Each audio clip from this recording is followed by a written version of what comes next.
चांगली करत होता. पण आता त्याच्यात हे पण आहे की ऋषभ पंत जर आला, तो कोणत्या जर सीएसकेत आला, तर मग कोणत्या पोझिशनला खेळणार? ते एक खूप मोठं कॉन्ट्रोव्हर्शियल डिस्कशन. मी एक सांगतो, मी ऋषभ पंतला सीएसके मध्ये बघूच नाही शकत, सिम्पली बिकॉज तो फिटच होत नाही कुठे.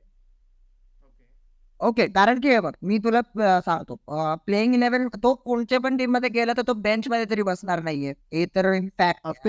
बेंच मध्ये बसायचं तर बेंच मध्ये तरी बसत नसतोय, पहिली गोष्ट. दुसरी गोष्ट, इज अ कीपर, सो त्याला मी दुसऱ्या पोझिशन मध्ये फिल्डिंग करताना कधी पाहिलंच नाही. सो तो ऋषभ पंतला कीपर करून ठेवशील तर धोनी काय करणार?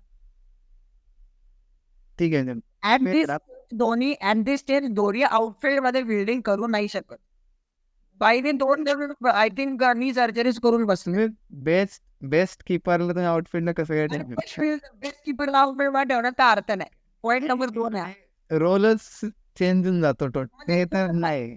आणि तिसरी गोष्ट म्हणजे सगळी टीम ऋषभ पंत कडे जाणारच जाणार, कारण की कॅप्टन म्हणून तो जातोच, एक कीपर म्हणून जातोय, एक्सक्लुसिव्ह बॅटर म्हणून जातोय. जबरदस्त. हा, भले त्याचा T20 रेकॉर्ड एवढा खास नसेल, बट स्टील ही जबरदस्त. I still remember 2018 season of Rishabh Pant. ते ऑर्डिनरी. जे तो भुवनेश्वर कुमारला मारत होता, लेफ्ट हँड राईट मारत होता त्या मॅच मध्ये, दॅट इज लाईक अनबिलिव्हेबल होतं ते. सो सगळी टीम त्याच्याकडे जाणार, तो पण लाईक 15-20 करोड तर शुअर शॉट आहे अगेन ऋषभ पंतला पण. बट डीसी तर फिक्स जाणार नाही त्याच्याकडे, काहीतरी मिसअंडरस्टँडिंग झालंय तिकडे. आता ते पॉइंट इसके मध्ये भले लोक किती काय सांगतील, किती मीम्स बनवा, किती काय ऋषभ पंत धोनीच्या घरी जाऊन नाश्ता डिनर सगळं करतोय, फोटो वगैरे टाकतोय, दिवाळीचे मीम धोनीसोबत होतो म्हणून. I don't see Rishabh Pant in CSK purely because money, पैसा तर तेवढं देऊच नाही शकणार, आणि दुसरं म्हणजे फिट कुठं होणार, पोझिशन पोझिशन नाही, ऍड होईल, बट पोझिशन नाहीये तिथे. पोझिशन नाही.